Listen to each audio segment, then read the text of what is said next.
Para ikhwan rahimakumullah, mari kita lanjutkan. Kenapa selawat Al-Fatih mempunyai banyak keutamaan? Jadi di antara sebab-sebab keutamaan satu amalan, yang pertama, jika amalan itu mempunyai nilai ma'thur, artinya bersumber dari Al-Quran. Selawat Al-Fatih, masing-masing kalimat dari Al-Fatih lima ughliqa itu diambil baik secara langsung lafzi, ya, lafalnya dari Al-Quran, atau maknanya, ya, berasal dari Quran. Jadi lafalnya tidak sama, tapi maksudnya ada dalam Quran. Seperti lafal Allahumma. Jadi Allahumma salli ala sayyidina Muhammadin al-Fatih lima ughliqa. Allahumma itu diambil dari firman Allah Subhanahu wa taala surat Yunus ayat 10, di mana Allah menyatakan dalam surat Yunus ayat 10, Subhanakallahumma. Jadi Allahumma itu berasal dari kalimat Al-Quran surat Yunus ayat 10. Salli ala diambil dari firman Allah, ya ayyuhalladzina amanu sallu alaihi wasallimu taslima. Sallu alaihi, berselawatlah kepadanya. Allahumma salli ala, semoga selawat Allah senantiasa tercurah kepada Nabi Muhammad sallallahu alaihi. Jadi salli ala berasal dari kata sallu alaihi di surat Al-Ahzab ayat 56. Sayyidina, karena ini juga banyak orang anti banget dengan Sayyidina. Jadi kalau Sayyidina berarti ini kultus pada Nabi sallallahu alaihi wasallam. Jadi banyak kalimat-kalimat, ayat-ayat dalam Al-Quran yang sangat-sangat memberikan penghargaan dan penghormatan yang setinggi-tingginya kepada Rasulullah sallallahu alaihi wasallam. Salah satunya Allah Subhanahu wa taala kepada para nabi yang lain itu langsung nyebut namanya. Ya Adam, ya Ibrahim, ya Musa, semua nabi yang lain ketika disebut dalam Al-Quran langsung nyebut nama. Tidak pakai embel-embel nabinya, rasulnya, tidak. Jadi langsung namanya.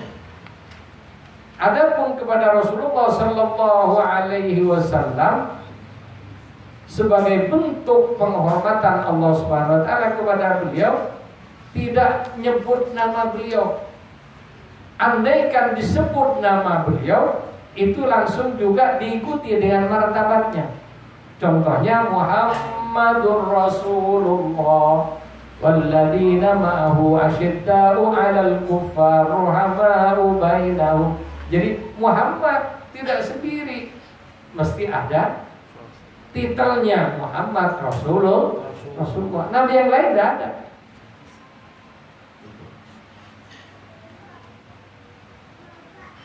Kemudian di lain ayat Allah Subhanahu wa taala manggil dengan nama-nama yang bagus. Termasuk juga dengan sebutan-sebutan yang sifatnya gimana ya? Manggilnya. Contohnya ya ayyuhal muddathir, wahai orang yang berselimut. Ini kan mesra banget. Tidaklah ya Muhammad, tidak. Wahai orang yang berselimut, ya ayyuhal muddathir. Qum fa'anzir wa rabbuka fakabbir. Ya Rasulullah SAW, Allah tidak langsung manggil namanya, Muhammad, tidak, ya Muhammad. Tidak. Kalau yang lain, nama-nama Nabi yang lain dipanggil langsung namanya tanpa ada embel-embel jabatannya. Ya ayyuhan Nabi, wahai Nabi. Ya ayyuhan Rasul, wahai Rasul. Itu panggilan Allah kepada Rasulullah SAW. Jadi dipanggil jabatannya, ya ayyuhan Nabi, ya ayyuhan Rasul. Atau dengan yang lain, subhanallazi asra bi 'abdihi, hambanya. Jadi yang di sini tidak subhanallazi asra Muhammad, tidak. Tapi bi 'abdihi, yang telah memperjalankan hamba. Jadi ini termasuk juga ya, kita sebagai umat Nabi Muhammad Sallallahu Alaihi Wasallam amat sangat penting punya adab. Sama Pak RT, Pak RW aja kita manggil jabatannya Pak RT, Pak RW, kan begitu. Dengan Nabi Muhammad, pokoknya sama Muhammad. Aduh, maaf Muhammad ada juga yang jadi copet. Iya kan? Ada. Yang Muhammad yang satu ini adalah Nabi, pejabat pilihan Allah. Masa Allah memberikan penghormatan kita hanya cukup manggil namanya kayak panggil teman? Bahkan Allah melarang dalam Al-Quran, jangan kamu panggil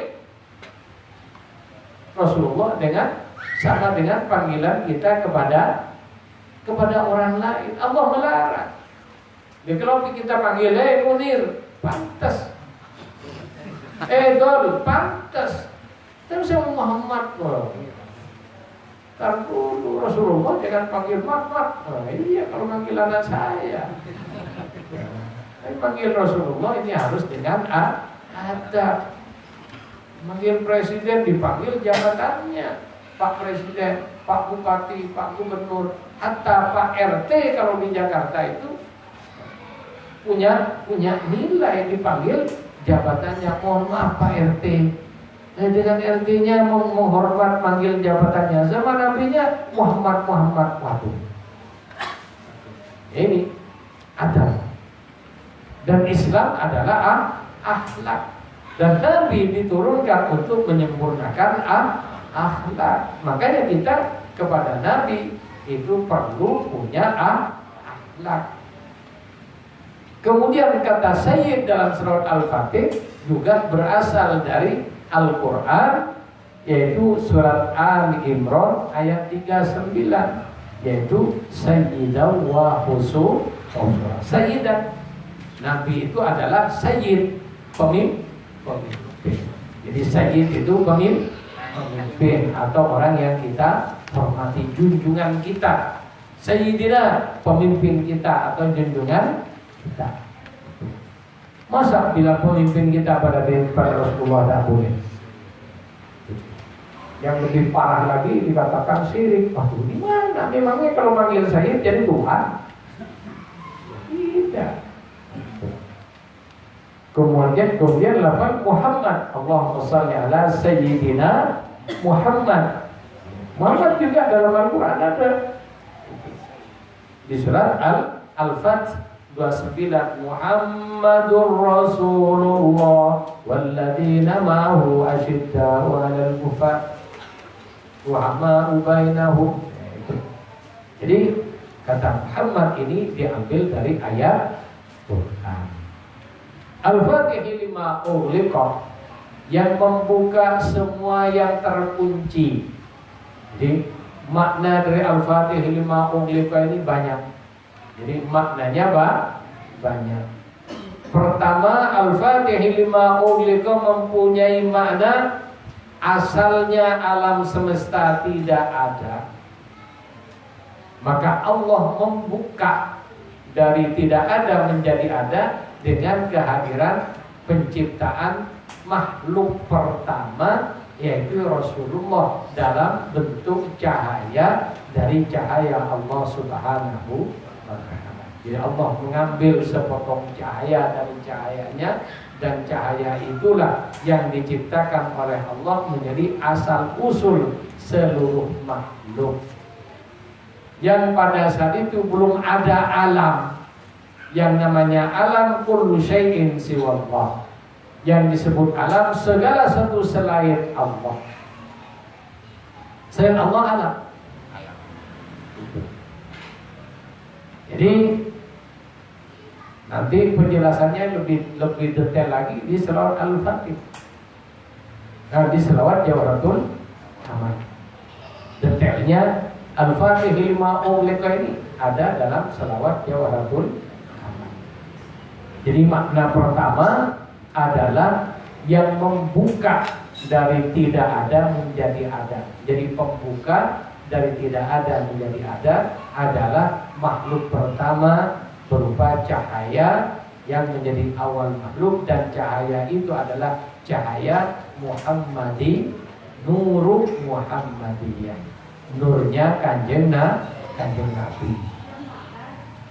Ya, yang pertama diciptakan, dan Allah menciptakan satu alam hakikat yang disebut dengan alam hakikat Ahmadiyah. Yang tahu hanya Allah dan Rasulnya, tidak ada nabi apalagi hanya wali yang tahu banyak tentang alam ini. Kenapa? Pengetahuan ini hanya khusus Rasulullah. Nabi saja tidak ada yang tahu dengan alam ini. Kenapa? Ketika alam ini ada, nabi yang lain belum ada. Hanya Nabi Muhammad SAW. Makanya Nabi menyatakan untuk Nabiyan wa Adam bainal ma'i wa tin. Aku sudah Nabi. Nabi Adam belum diciptakan, masih antara air dan tanah, artinya di ramu aja belum. Jadi masih terpisah-pisah. Belum ada Nabi Adam, Rasulullah sudah Nabi secara hakikat, yaitu ada di alam hakikat Ahmadiyah. Di situ ada 3 lapis alam, hanya itu aja yang penjelasannya. Alam Ahud, Ba'ud, dan Hahud, nama alamnya. Dan di situ Allah menciptakan para malaikat yang jumlahnya jauh lebih banyak dari malaikat yang ada di langit pertama sampai ke langit ke-7. Jadi alam ini jauh, bukan di atasnya langit, jauh dari langit ke-7. Dan di sini malaikat Jibril juga tidak tahu. Dengan alam ini malaikat Jibril tidak tahu. Jadi Al-Fatih lima ughliq yang pertama. Yang kedua, makna Al-Fatih lima ughliq yang membuka, ya, yang membuka hati yang penuh kesyirikan. Jadi kalau tidak ada Nabi, orang Mekah syirik semua, orang Madinah dalam kesyirikan semua. Maka Nabi diutus oleh Allah, dan dengan diutusnya oleh Allah Subhanahu wa Ta'ala dapat amanat menyebarkan la ilaha illallah. Orang-orang yang tadinya menyembah berhala dan ada yang animisme dan lain sebagainya, itu akhirnya menjadi orang-orang yang bertauhid kepada Allah Subhanahu wa Ta'ala. Jadi membuka hati yang penuh kesyirikan menjadi hati yang bertauhid kepada Allah Subhanahu wa Ta'ala. Mana Al-Fatih lima ughliqa yang ketiga, orang-orang yang masih banyak berbuat dosa hatinya terbelenggu. Terbelenggu oleh apa? Terbelenggu oleh nafsunya, sehingga punya kecenderungan berbuat dosa. Kenapa kita kok berbuat dosa? Karena nafsu kita menang dengan roh kita. Nafsu kita menang dengan hati kita. Nafsu kita menang dengan akal kita. Nafsu kita menang dengan roh kita. Makanya kita berkubang dalam banyak perbuatan dosa. Dengan dakwah Rasulullah SAW. Jadi dakwah ini ada dakwah ilmiah, menyampaikan ilmu. Tapi orang yang berilmu belum tentu bisa berbuat baik. Sekali lagi, orang hafal Quran belum tentu bisa ngamalin Quran. Betul atau tidak? Orang yang ahli ilmu fikih belum tentu dia bisa mengamalkan apa yang dia ketahui dalam ilmu fikih. Jadi ini dakwah ilmiah Nabi, disampaikan ilmu, ya, dalam tugas risalah. Jadi risalah itu menyampaikan ilmu. Kemudian ilmu ini agar manfaat, Nabi mempunyai tugas nubuwah. Apa? Di hati Nabi ada tauhid, keimanan yang sangat-sangat besar voltasenya. Dan hati Nabi adalah induk pembangkit cahaya iman. Jadi induknya itu ada di hati Nabi.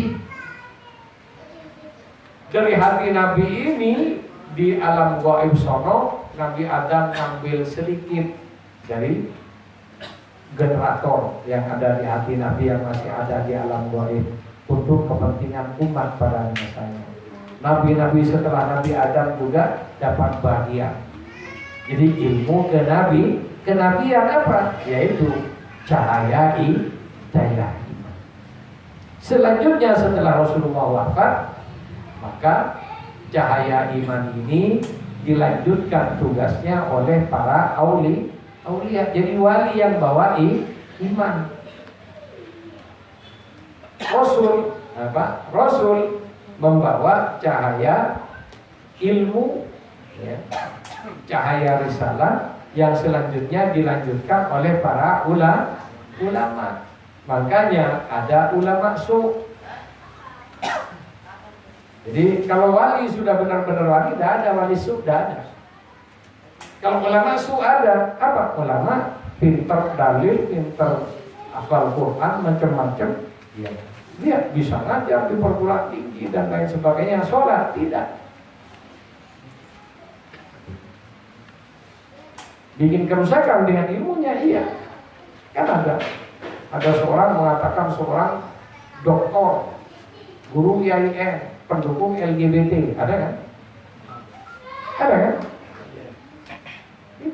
Itu ulama su. Di mana ulama su ini nanti duluan masuk neraka. Jadi ulama su itu masuk neraka duluan. Jadi masyarakat yang belum masuk neraka, ulama su duluan yang dimasukkan neraka. Wa alimin, ya, tul alimin lam ya'mala. Gimana? Lupa saya syairnya. Intinya ulama yang tidak mengamalkan ilmunya, ya, ilmunya tidak manfaat itu diazab dulu oleh Allah sebelum orang kafir penyembah berhala. Dimasukkan ke neraka lebih dulu daripada orang-orang kafir penyembah berhala. Para ikhwan rahimakumullah. Jadi al-Fatihi lima ughliqa artinya membuka hati orang yang tadinya terbelenggu oleh maksiat karena nafsunya masih merajalela, penuh dengan dosa, dengan dakwah Rasulullah dan cahaya keimanan dari martabat nubuwahnya, mereka berhenti menjadi orang yang benar, menjadi orang beriman dan beramal saleh. Diambil dari mana? Dari ayat Al-Quran, ya, yaitu qad ja'akum rasuluna, benar-benar telah datang kepada kalian Rasul kami, pesuruh kami, yubayyin lakum ala fatratin, yang memberikan penjelasan pada kalian ala fatratin, ketika itu manusia berada pada masa fatrah. Jadi sebelum Rasulullah diutus, putus kenabian selama 600 tahun. Jadi sebelumnya itu Nabi beruntun, bahkan dalam satu masa bisa ada 2-3 Nabi. Karena pada saat itu belum ada WhatsApp, belum ada Facebook, belum ada telepon, belum ada mobil. Sehingga dalam satu masa, karena dunia ini luas, pada saat itu bisa banyak Nabi. Kan Nabi jumlahnya 124.000, Rasul 313, sehingga bukan hanya 25 yang wajib kita tahu, namanya 25. Jadi mereka berdakwah di berbagai wilayah sesuai dengan tugas masing-masing membawa kepada tauhid. Jadi para nabi itu mengambil ilmu kenabiannya dari Rasulullah SAW dan mewakili kehadiran Nabi karena Nabi belum lahir. Setelah itu, untuk membedakan tugas kenabian Nabi Muhammad SAW dengan nabi-nabi sebelumnya, maka di stop penurunan kenabian. Nabi dan Rasul di stop dan tidak tanggung-tanggung 600 tahun. Ketika tahun pertama ini, jadi expire-nya ajaran nabi-nabi terdahulu itu paling lama adalah expire-nya ajaran Nabi Isa alaihissalam 300 tahun. Jadi masa expire-nya 300 tahun. Setelah 300 tahun, maka mulailah pada saat itu pemalsuan pada kitab Taurat dan apalagi Injil sudah sebelumnya dirusak oleh orang Yahudi sendiri. Kemudian Taurat dirusak juga, sehingga yang tadinya Taurat dan Injil berisi ajaran tauhid, maka pada saat itu berubah menjadi perajaan kesyirikan. Sehingga untuk orang Yahudi dan Kristen yang ikut tauhid sebagaimana Nabi Musa dan Nabi Isa, ini namanya ahlul kitab. Jadi ahlul kitab itu orang Yahudi dan Kristen yang bertauhid sebagaimana tauhid yang ada dalam Taurat dan Injil. Adapun sekarang ini bukan ahlul kitab, orang Kristen dan Yahudi, yang sekarang ini musyrikin.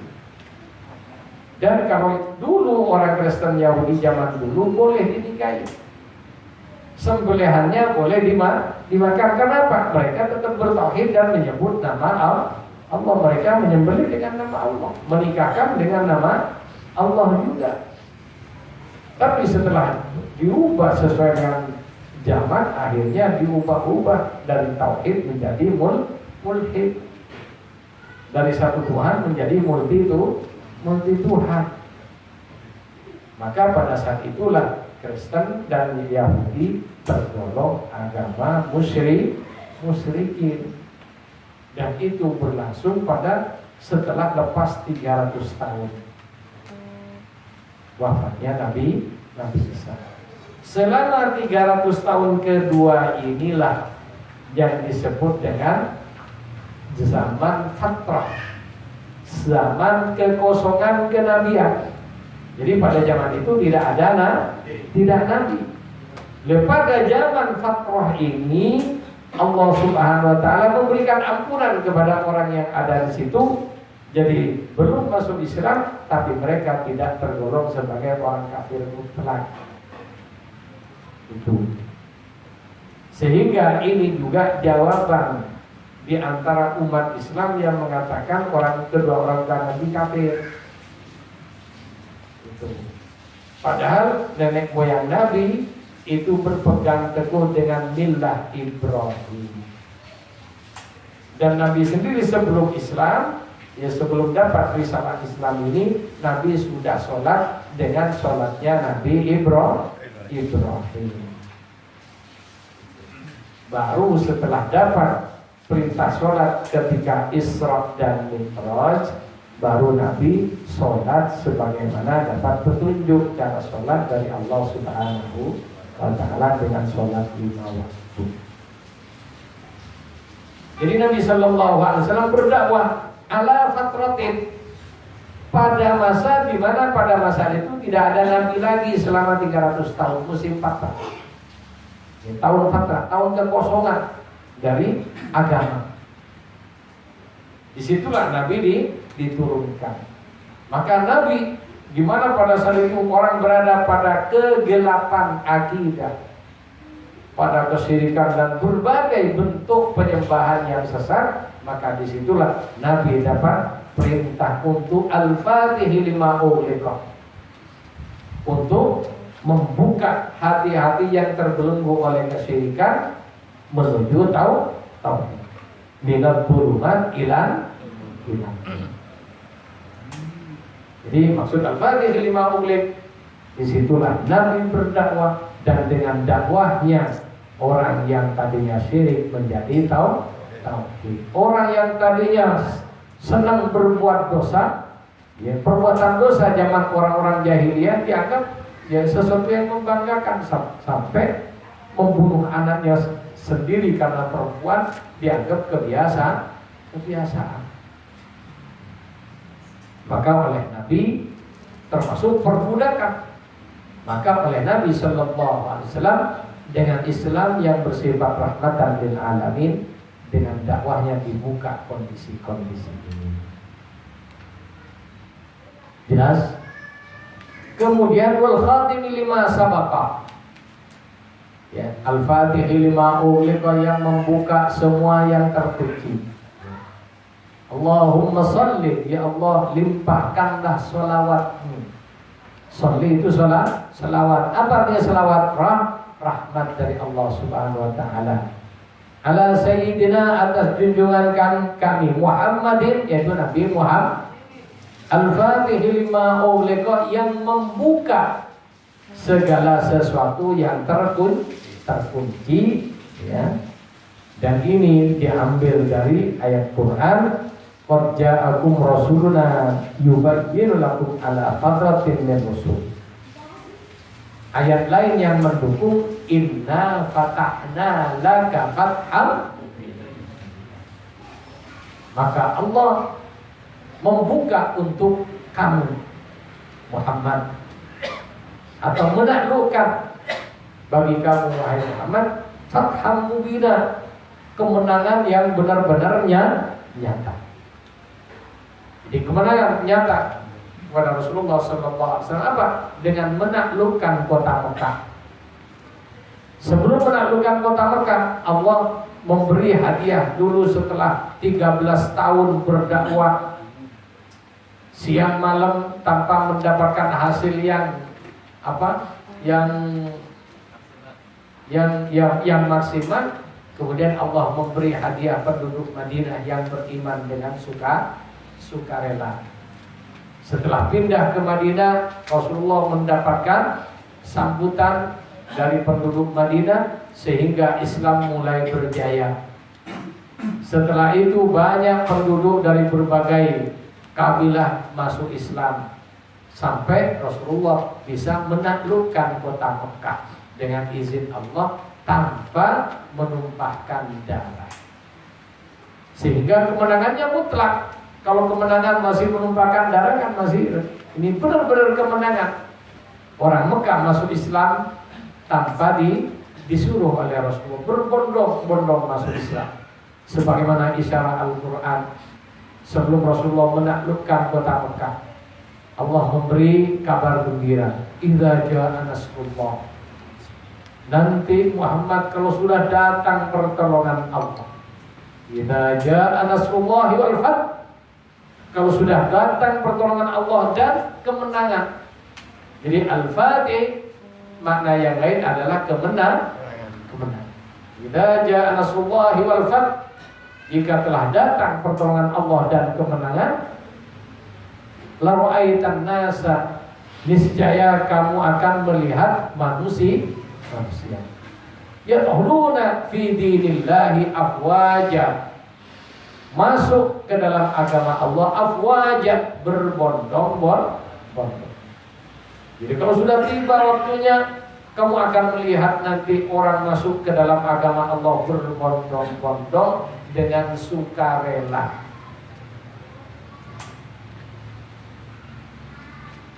Kemudian selanjutnya idza ja'a nasrullahi wal fath wa ra'aita an-nasa yadkhuluna fi dinillahi afwaja fasabbih bihamdi rabbika. Oleh karena itu bertasbihlah kamu dengan memuji Tuhan.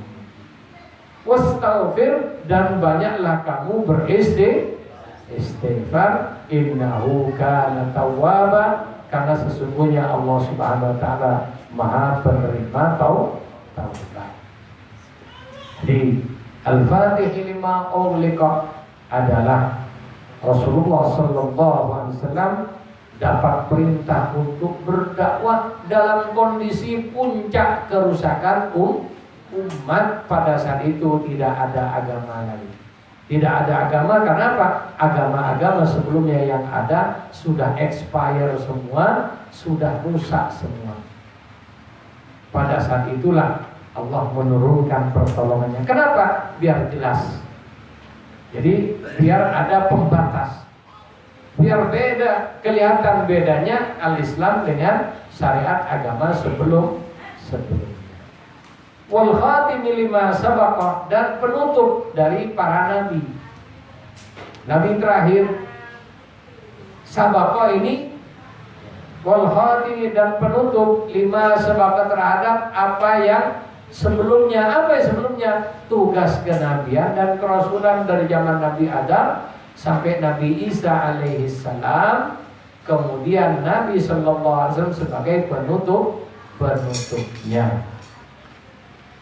Diambil dari ayat Quran, maka Muhammadun aba ahadin min rijalikum walakin Rasulullah wa khataman nabiyyin. Akan tetapi Nabi Muhammad itu adalah utusan Allah dan Nabi terakhir. Jadi dari ayat Quran, nasiril haqqi bil haqq, Rasulullah sallallahu alaihi wasallam sebagai pejuang. Nasir ini penolong. Penolong itu dalam arti yang lain pejuang. Al-haq apa? Dinul Islam. Karena hak itu punya arti yang banyak. Di antaranya al-haq adalah Allah Subhanahu wa taala adalah al-haq. Al-haq yang lain punya arti kebenaran. Al-haq yang lain punya arti kematian. Al-mautu haq, al-jannatu haq. Jadi nasrul haq yang pertama, Rasulullah sallallahu alaihi wasallam sebagai pejuang, pembela kebenaran. Bil haq, dengan cara yang benar. Karena banyak orang katanya berjuang tapi caranya tidak benar, dicampur-campur dengan maksiat. Contohnya yang itu ada di Facebook kemarin, saya lihat ada imtihan di salah satu pesantren, isinya joget-joget. Kok ada dakwah pakai dangdutan, joget-joget, laki perempuan lagi, tidak pakai kerudung lagi, lebih parahnya. Waduh, ini pesantren apa? Nanti dibilang liberal, tidak mau. Dan itu lebih liberal dari liberal. Jadi ini para ikhwan, para ikhwan. Rasulullah sallallahu alaihi wasallam nasiril haqqi bil. Dan Tijani, ya, thariqah Tijani berjuangnya nasiril haqqi bil haqq. Jadi tidak dibenarkan dalam thariqah Tijani pakai dangdutan, tidak ada. Pengajian thariqah Tijani pakai samroh, tidak ada. Dan tidak dibenarkan kecuali yang membaca selawat itu orang laki. Jadi pengajian Tijani menampilkan perempuan nyanyi-nyanyi walaupun katanya samro qasidah. Qasidah itu bahasa Arab, bahasa Indonesia apa? Nyanyian. Jadi qasidah itu bahasa Arab, bahasa Indonesia apa? Nyanyi. Itu. Cuma kalau sudah pakai bahasa Arab rasanya menjadi ibadah kan gitu. Ini karena orang tidak ngerti dengan bahasa. Padahal kamu tahu itu banyak lagu-lagu Arab itu. Ya, kalau dengar dari kasetnya, oh enak ini. Lihat CD-nya, lihat videonya, perempuan dan orangnya keleleran yang nyanyi lebih parah daripada lagu dangdut di sini di Mesir itu. Makanya saya tidak merekom kalau ada orang tanya ke saya bisa kuliah di Al-Azhar, saya tidak mendukung. Kenapa? Kalau bukan tidak bisa, terlalu bahaya kuliah di sana. Lebih parah dari Jakarta. Yang namanya tari striptease itu, ya, tari telanjang bulat itu umum di Mesir, disukai ini itu. Ya, kuliah di sana, hibur macam-macam, ya bisa ke sana. Di rumahnya, anak saya kuliah di Mesir, wah.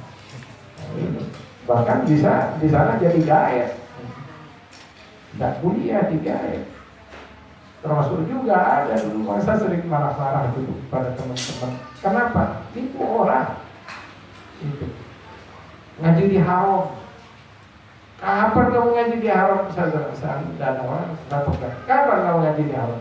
Ngaji Yasin, ya. Iya, saya ngaji di haram. Ngaji apa? Ngaji Yasin. Baca surat Yasin, ngaji. Kan baca Quran di sini namanya kan? Ngaji. Padahal yang ditanya orang ngaji di haram di siapa? Saya siapa? Itu. Jadi banyak mereka modelnya kayak gitu. Kalau sudah musim haji, kalau mau bisa bahasa Arab sedikit, orang di sini yang datang ke sono tidak tahu apa-apa. Ikro aja dan lulus sampai di sana dengar ini, pintar bahasa Arabnya, ini alim ini.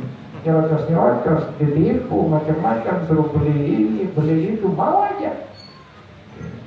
Tidak seharusnya bayar dan beli dan sampai ada dengan cara itu dikasih rambut di baunya. Ini sampai rambutnya rontok harus bayar dan ya Allah. Sampai kayak gitu. Saya gimana? Ya sama marah-marahin. Makanya kalau ada saya mereka pergi. Wah ini ada polisinya tuh, ada polisinya. Dia ngomel yang ketahuan. Kalau saya kan orangnya nggak bisa diem kalau kalian tak benar, saya tegur. Kalau masih saya bisa tegur baik-baik, saya tegur baik-baik. Tapi kalau balik-balik saya tegur itu baru orang banyak. Kalau situ dia nggak bisa diajak kompromi, pergi mereka ngelihat saya. Yang penjamaah haji di foto suruh beli kambing, tidak harus beli kambing, kan kasihan. Jadi al-khatimi nasiril haqq bil haqq, Thariqah Tijani secara khusus mengikuti hittah Rasulullah SAW, berdakwah membela kebenaran dengan cara yang benar. Jadi membersihkan hati dengan apa? Berzikir. Jadi membersihkan hati dengan cara berzikir. Thariqah Tijani ngajarin biar bersih hatinya, sholat 5 waktu yang benar berjamaah tepat waktu. Habis gitu baca wirid lazim pagi, sore. Habis gitu baca wadifah sehari, minimal sehari sekali berjamaah. Zikir hailalah bareng-bareng tiap Jumat. Itu kewajibannya. Dan ini fungsinya apa? Membersihkan hati dari dosa. Ketika dosanya sudah relatif tinggal dikit, dibersihkan lagi. Apa yang dibersihkan berikutnya? Sifat-sifat tercela.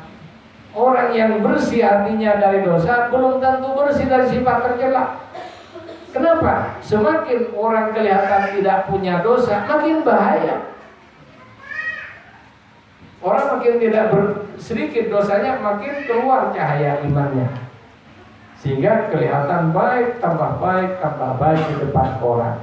Ketika orang melihat orang ini baik, timbul kekaguman dari orang-orang. Yang tadinya disepelekan, dihormati. Nah, ketika dihormati ini, kalau hatinya kotor, Masya Allah, ini mujizat kiamat. Habis ibadahnya. Kenapa? Ya, pertama riya datang. Yang tadinya karena tidak biasa dihormati sekali, langsung telinga membesar, dada membusuk. Akhirnya tadinya lillah, berikutnya ingin dipandang orang.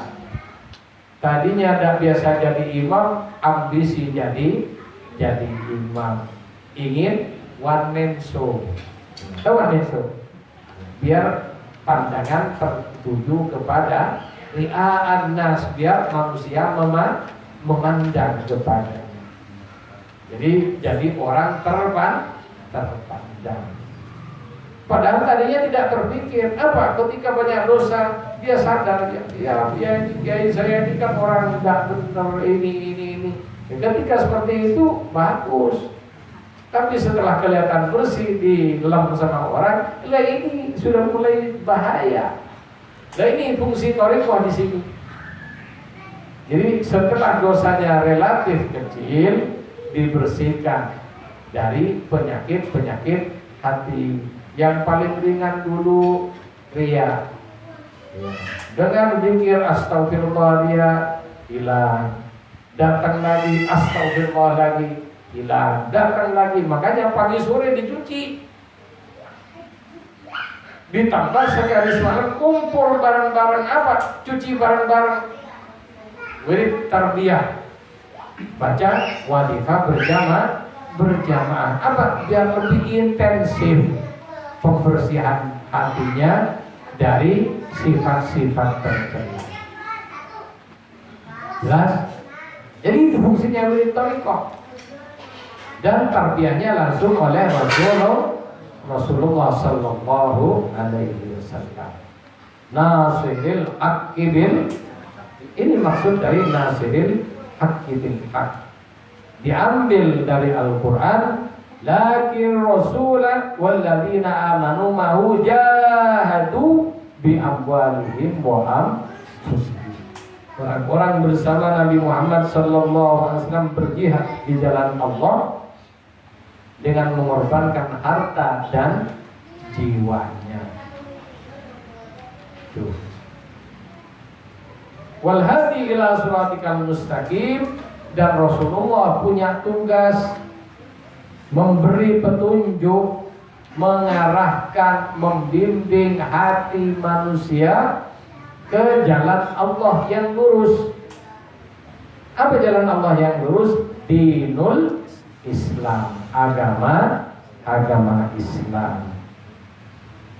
Diambil dari ayat Quran, wa innaka latahdi ila siratim mustaqim. Wa ala alihi, diambil dari ayat Quran, illal mawaddati fil qurba. Jadi kurang alifnya, ya. Bukan alif lam, tapi alif lam alif illal mawaddata fil qurba. La as'alukum alaihi ajra illal mawaddata fil qurba. Saya tidak minta gaji kepada kalian kecuali kalian agar supaya mawaddah, senang, menghormat kepada kerabatku. Ini perintah Allah Subhanahu wa taala kepada umat Rasulullah. Haqqa qadrihi, ya, wa ala alihi, dan atas keluarga selawat itu semoga tercurah kepada keluarga Nabi. Haqqa qadrihi, yang mana hakikat pangkat keluarga Nabi itu. Qadar itu pangkatnya di sisi Allah. Ma'hudun in qouli ta'ala wa ma qadarullah haqqa qadrihi. Dan apa yang dikehendaki ditetapkan oleh Allah sesuai dengan hakikat martabatnya. Jadi ketentuan Allah sudah kepada segala sesuatu itu sudah ada ketentuannya sejak sebelum diciptakan. Jadi contohnya pada diri manusia, tidak usah jauh-jauh kemana-mana. Manusia dari bayi berkembang, ya, berkembang dari bayi menjadi anak-anak balita, dari anak-anak balita menjadi anak-anak kecil, ya, seperti anak SD, SMP, kemudian memasuki remaja, memasuki pradewasa, memasuki dewasa, memasuki masa tua dan sebagainya. Ini melalui tahapan-tahapan. Termasuk fisiknya pun juga melalui tahapan. Ada ya perkembangan fisik manusia itu, contohnya tinggi orang Indonesia rata-rata maksimal 180, umumnya 160 sampai 170. Ini rata-rata orang Indonesia. Lewat dari itu sudah tidak tinggi lagi. Ini tinggi badan. Ada anggota badan yang harus dipotong secara rutin. Contohnya rambut. Kalau tidak dipotong bisa panjang. Tapi ada walaupun sama-sama rambut, alis mulai dulu udah usah dipotong tetap. Kan sama-sama rambut, sama-sama tumbuh di kulit. Tapi kulit rambut, kulit alis dan kulit rambut apa yang namanya? Bulu mata. Ya sudah, panjangnya bulu mata hanya 1 cm, paling pol 1,5 cm.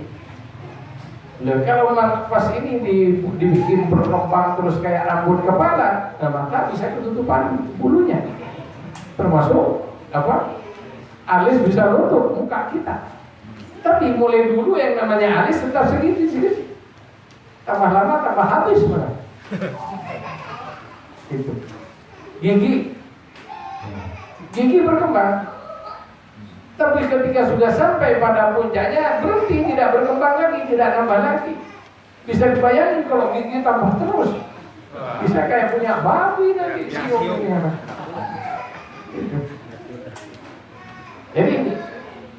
Jadi di sini komikda, maaf Allah hatta qadri. Segala sesuatu itu diciptakan oleh Allah sesuai dengan kadarnya. Termasuk pangkat. Ada orang yang naik terus pangkatnya, tapi suatu saat stuck pada puncak tertentu. Jadi kalau sudah pangkatnya hanya segini, mesti ada yang menjadi penyebab berhenti sampai di situ pangkatnya. Walaupun aslinya dia bisa naik, tapi ketika Allah menghendaki maksimal di situ, maka harus berhenti di situ. Kemampuan ada, harta kekayaan ada, kemudian ilmu ada, semacam ada, tapi kalau Allah sudah menentukan sampai pada satu level yang mempunyai kemampuan dan diizinkan oleh Allah, sampai di situ aja, tidak bisa naiklah. Ada orang yang kelihatan tidak punya kemampuan, tidak punya ini, tapi oleh Allah mau diletakkan di tempat yang tertinggi, bisa. Walaupun bodoh bisa. Apa? Kalau Allah mengendak, Allah mengendak. Jadi haqqa qadri wa miqdarihi, dan juga ya haqqa qadri yang hakikat pangkatnya, wa miqdarihi dan pangkat ya. Qadri wa miqdarihi ini satu makna. Pangkat dan martabat diambil dari wa kullu syai'in indahu bi miqdari. Dan segala sesuatu di sisi Allah dengan kadarnya. Jadi punya kadar baik berupa pangkat atau ya ukurannya. Al-azim yang agung diambil dari firman Allah, innaka la'ala khuluqin azim. Jadi ini para ikhwan rahimakumullah. Jadi kalimat-kalimat yang ada pada selawat al-fatih itu diambil dari ayat Al-Quran. Yang terakhir, ini persiapan Ramadan. Saya memberi ijazah kepada ikhwan untuk membaca Jawharatul Kamal, tapi tidak boleh lebih dari 12 kali. Jadi Jawharatul Kamal itu salah satu keutamaannya jika dibaca sebelum tidur 7 kali dan tidurnya dalam kondisi punya wudhu, suci badannya, suci tempat tidurnya, dan orang itu punya wudhu, maka orang itu mempunyai kesempatan insya Allah untuk melihat Rasulullah dalam mimpinya. Akan tetapi juga ya, ada orang dalam kondisi junub ketemu Rasulullah. Kondisi junub, tidur kondisi junub, tapi mimpi Rasulullah. Ada ngadu kepada saya begini, bagaimana dia? Waktu itu saya tidak bisa memberikan jawaban. Akhirnya saya tanya pada guru saya. Nama guru saya namanya Kiai Khairi Abdus Salam. Ya, beliau banyak mengajarkan kepada saya tentang tasawuf secara khusus. Beliau menyatakan yang dimaksud suci dalam hal ini bukan hanya suci tempat tidur dan badannya, dan bukan hanya suci punya wudu. Karena apa? Ada hakikatnya orang punya wudu tapi hatinya junub. Punya wudu tapi hatinya junub. Kenapa? Orang yang lupa kepada Allah hakikatnya junub. Kenapa? Orang yang lupa kepada Allah biasanya yang diingat adalah hal-hal yang dilarang Allah. Benar atau tidak? Alhamdulillah, bahkan ketika sholat yang diingat yang begituan. Ada kan? Dan itu lebih junub daripada orang yang junub. Ada orang kondisi junub tapi hatinya tidak terbatas kepada Allah Subhanahu wa taala, ingat dan berada dalam kondisi puncak ketakwaan kepada Allah karena saking lelahnya ketiduran. Dalam tidurnya mimpi Rasul bisa. Jadi intinya dalam hal ini ya kita tetap mengikuti aturan mainnya, yaitu kita suci tempat dan badan serta suci dari hadas besar dan kecil. Tapi lebih-lebih lagi orang yang bisa melihat Nabi adalah ketika hatinya berada dalam titik kesucian. Bisa saja dia tidur di, misalnya punya anak kecil, tempat tidurnya habis dipipisin anaknya, najis. Tapi orang yang hatinya bersih, orang yang hatinya suci, itu tetap bisa mimpi Rasulullah dan bisa bertemu Rasulullah walaupun dalam kondisi seperti itu.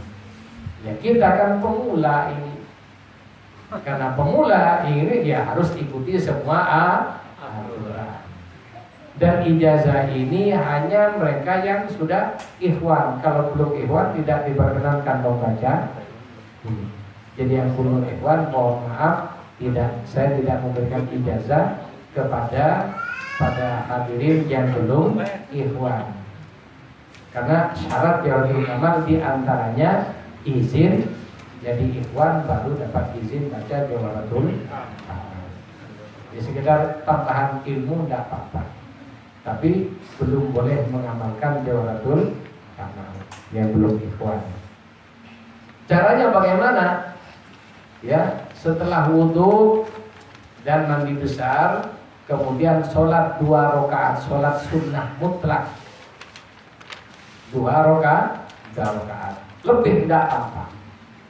Jadi namanya sholat sunnah mutlak ini mau 2 rakaat nambah lagi, 2 rakaat nambah lagi sampai 20 rakaat boleh. 1000 rakaat juga boleh kalau kuat. Dan ibadah paling bagus itu sholat. Jadi paling tinggi pahala ibadah itu sholat wajib dan sholat sunnah. Bacaan di luar sholat dan dalam sholat berbeda pahalanya.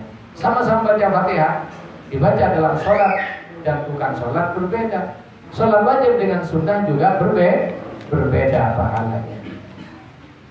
Setelah selesai sholat minimal 2 rakaat, maka bacalah Jawharatul Kamal dengan doa, ya, niat yang berupa doa. Ini doanya.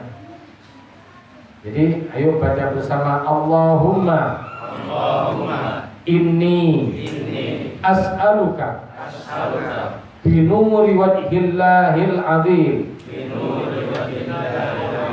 alladhi mala'a arkana arshillahil azim arkana arshillahil azim wa qamat bihi awalimullahil azim antusalliya ala sayyidina wa maulana Muhammadin Dzil qadril azim wa ala ali nabiyillahil azim fi kulli lamhatin wa nafasin adada ma fi ilmillahil azim salatan daimatan bidawamillahil azim ta'ziman lihaqqika ya maulana Muhammadin ya dzal khuluqil azim wa an tusallima alaihi wa ala alihi mithla dhalika wa anta jama'a baini wa bainahu kama jama'ta bainar ruhi wal jasadi zahiran wa batinan yaqdatan wa manaman wa antaj'alahu ruhan lidhati min jami'il wujuhi fid dunya wal akhirati ya azim.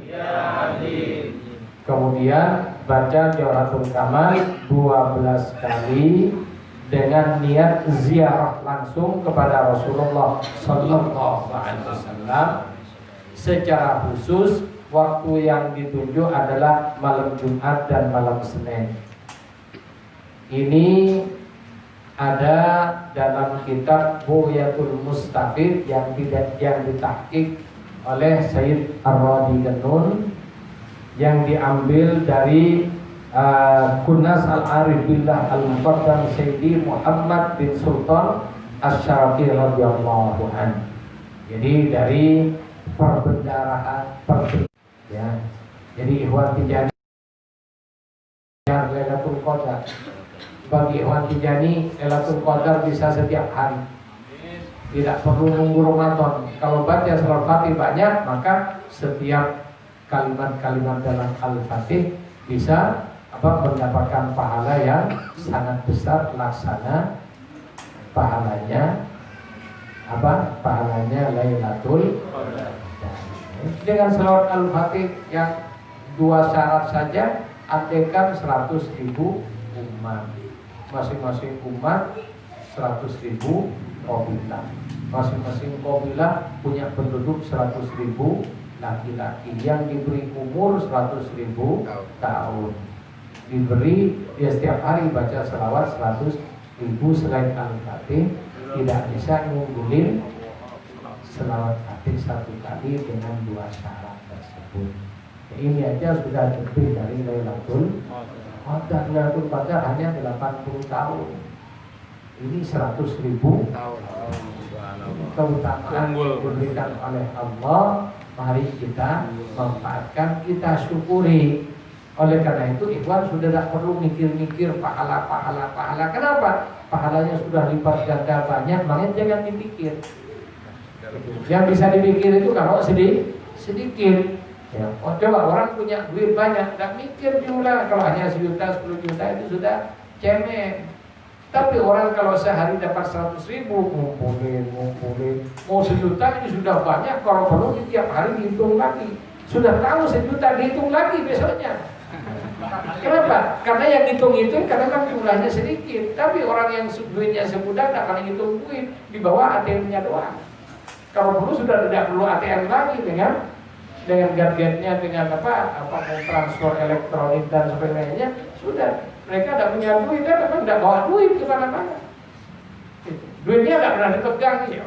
Ajudannya yang pegang. Bayar apa sudah bayar. Dia orang yang kenapa ya sudah tinggal mensyukuri nikmat Allah. Kita sudah diberi oleh Allah Al-Fatihah ini, masya Allah. tinggal kita mensyukurinya dengan banyak beribadah. Nabi sudah diberi jutaan kali lipat dari ini yang diberikan kepada kita, untuk Nabi miliaran kali lipat. Itu. Tapi apa Nabi? Sholat sunnahnya sampai bengkak kaki beliau.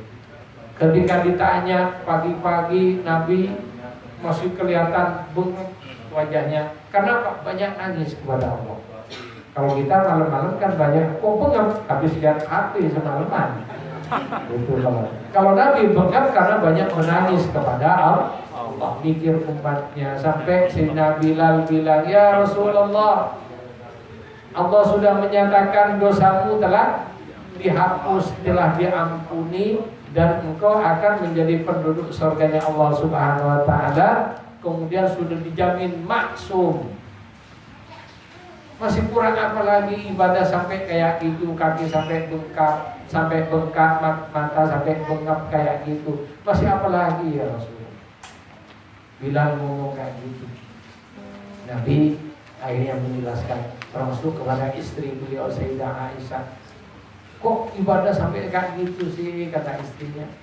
Mbok ya ayolah malam-malam banyak menikmati panjangnya malamnya ini. Tapi Rasulullah lebih menikmati munajat kepada Allah. Ditanya kenapa, padahal mendengar sudah dapat jaminan masuk surga, masih ibadah-ibadah siang malam. Kata Nabi, apakah tidak pantas aku untuk menjadi hamba yang bersyukur? Jadi kita ini menjadi kurang apa? Sudah banyak kelipatan-kelipatan amal yang diberikan dengan barokah badannya Sayyidina Muhammad yang mengalir dari lautan syafaat Rasulullah sallallahu alaihi wasallam, yang dari lautannya lautan Allah Subhanahu wa Ta'ala sudah banyak ngalir kepada kita. Tinggal kita ini memanfaatkan atau tidak. Itu ya, kita berdoa moga-moga di Ramadan ini, terutama saya sendiri, diberi kesadaran, kekuatan, kesabaran beramal yang mendapatkan amal makbul indah. Ikhwan pun juga ayo itu kita kurangin dikit-dikit. Jadi jangan buka koran terus, jangan buka WhatsApp terus. Kalau perlu ayo kita lebih banyak libur ber-WhatsApp ria, lebih banyak membuka Quran. Moga-moga nanti semuanya kebaikan-kebaikan yang kita perbuat diterima oleh Allah. Dan untuk itu Ikhwan Tijani sudah diberi pintu kabul oleh Allah. Apa? Dengan baca Jawharatul Kamal, amal yang ditolak bisa makbul. Ini kurang apa? Jadi kita sudah sekian minggu ibadah, yang jelas ibadah kita tidak memenuhi syarat untuk kabul. Baca Jawharatul Kamal 3 kali, maka dengan doa jabar terhadap amal-amal yang tidak memenuhi syarat kabul, maka itu ditulis oleh Allah sebagai amal yang makbul. Ya moga-moga semua amal kebaikan kita membuat kita tambah dekat kepada Allah, tambah takwa kepada Allah, tambah tidak macam-macam. Karena bahaya para hadirin. Dan saling doain, ya doain saya takut, ya takut benar. Apa? Kalau kita sudah kayak gini, kayak saya ini tiba-tiba naudzubillah tergelincir dikit saja bisa habis semuanya berdaun-daun. Ini makanya hati kita setiap hari jangan sampai alpa, jangan sampai merasa aman. Makanya di antara syarat thariqah ada amni min makrillah. Tidak boleh merasa aman. Oh saya sudah Tijani, jangan. Kata saya, kalau ada Ikhwan Tijani merasa dia berhak dengan surga karena Tijaninya, itu tanda-tandanya akan masuk neraka. Jadi Ikhwan Tijani harus hati-hati. Memang harus kita andalkan ini thariqah. Memang harus kita amalkan ini amalan. Tapi andalan kita jangan sampai seperti itu ngandalin amalan kita. Apa kita andalkan? Rahmat Allah. Sehingga yang diajarkan oleh guru kita, ma indana illa fadlullah wa rahmatuhu. Tidak ada yang kita andalkan kecuali keutamaan dari Allah dan rahmatnya wa syafaati Nabi sallallahu alaihi wasallam wa barakati Syekh Syekh radhiyallahu. Allahumma surna fi zumrati abil baiti tijani wa amidna bi madadi khatmil awliya'il kitmani.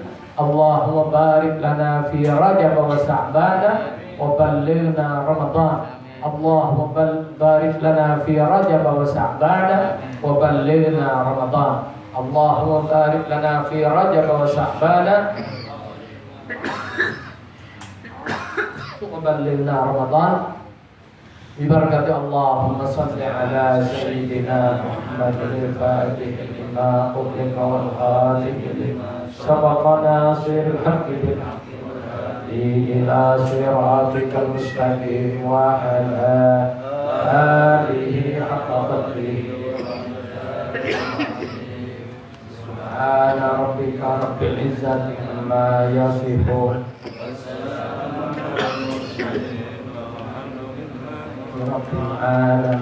Ini ijazah hanya untuk yang ngaji langsung. Jadi saya tidak memberikan ijazah via internet. Sekali lagi kalau mau ya di antara pemirsa nanti yang melihat siaran streaming ini melalui Facebook, yang mau ya harus datang langsung. Ini bukan karena mahal, bukan pelit, tapi ini menjaga kehormatan Al-Fatih lima ughliqa biar tidak diobral sembarangan. Cukup copy paste langsung ijazah tidak. Ya, jadi ini harus melalui tata krama yang benar sesuai dengan adab sunnah. Demikian, assalamualaikum warahmatullahi wabarakatuh.